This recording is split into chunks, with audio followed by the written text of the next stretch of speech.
Assalamualaikum warahmatullahi wabarakatuh. Perkenalkan, nama saya Rahmadia Lakota.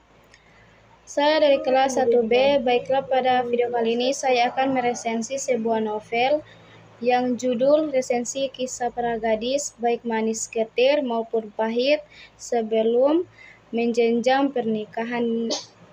Bisa kan lihat ini novel yang akan saya resensi yang berjudul Catatan Hati Seorang Gadis, yang ditulis Asma Nadia, yang diterbitkan oleh Asma Nadia Publishing House, dan tahun terbitnya 2016, dan buku ini cetakan pertama. Bisa kan lihat memiliki ukuran 20x14 cm. Juga memiliki halaman 304, dan pasti teman-teman bertanya-tanya kan, gimana sih cerita novel itu? Baiklah, saya akan menceritakan isi novel. Novel Catatan Hati Seorang Gadis merupakan sebuah karya dari Asma Nadia, adalah seorang penulis novel dan cerpen Indonesia. Asma Nadia merupakan perempuan kelahiran 26 Maret 1972. Asma Nadia dikenal sebagai pendiri forum Lingkar Pena dan manajer Asma Nadia Publishing House. Pendidikan Asma Nadia diketahui bersekolah di SMA Budi Utomo.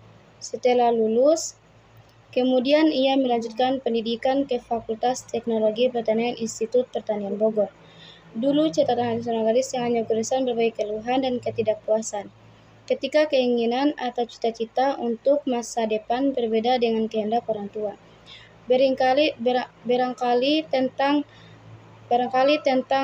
akan melanjutkan sekolah di mana, jurusan apa, lalu lanjut kuliah di kampus mana, dan fakultas yang dipilih. Tentang hasrat belajar ini dan itu menggali potensi, namun tak disambut hangat oleh ayah bunda yang sudah memiliki rencana dan prioritas sendiri bagi anak mereka. Awal lahirnya keinginan untuk menyusun buku ini semesta sebagai respons banyaknya curhat muslimah usia muda tentang kehidupan mereka. Dari kisah buku yang berjudul Catatan Hati Seorang Gadis yang menampung beraneka rasa kisah para gadis manis, asam pahit, bahkan getir. Semua berpadu mewarnai hari sebelum memasuki gerbang pernikahan.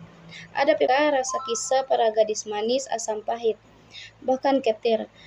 Semua berpadu mewarnai hari sebelum memasuki gerbang pernikahan. Ada pepatah yang mengatakan begini, hari sebelum memasuki gerbang pernikahan.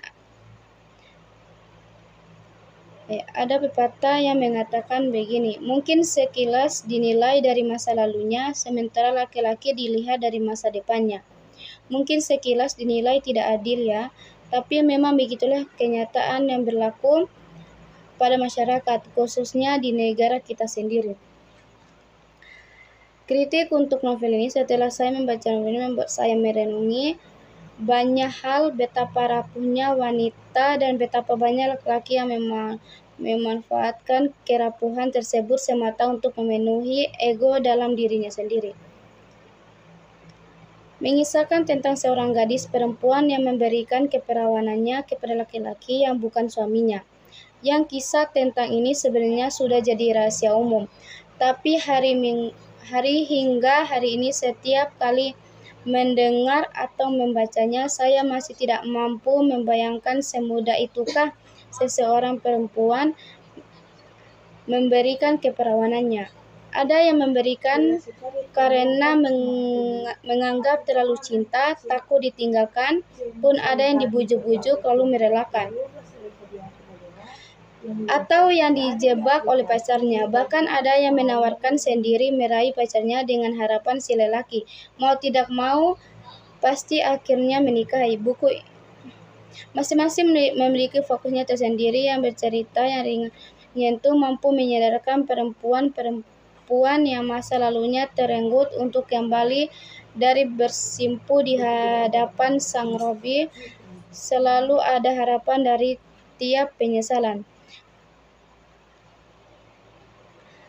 Yang ingin tahu kisah percintaan yang disebut dengan istilah pacaran atau yang sempat berniat mengakhiri kehadirannya dengan menerima seorang menjadi pacarnya pun, bagi yang pernah iri dengan mereka yang dengan bisa mudahnya mendapat pacar.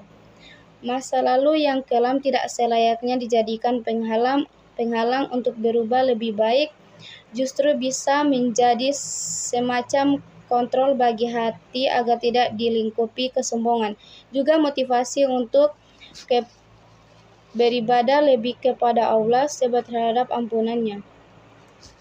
Sekian dari saya, terima kasih. Wassalamualaikum warahmatullahi wabarakatuh.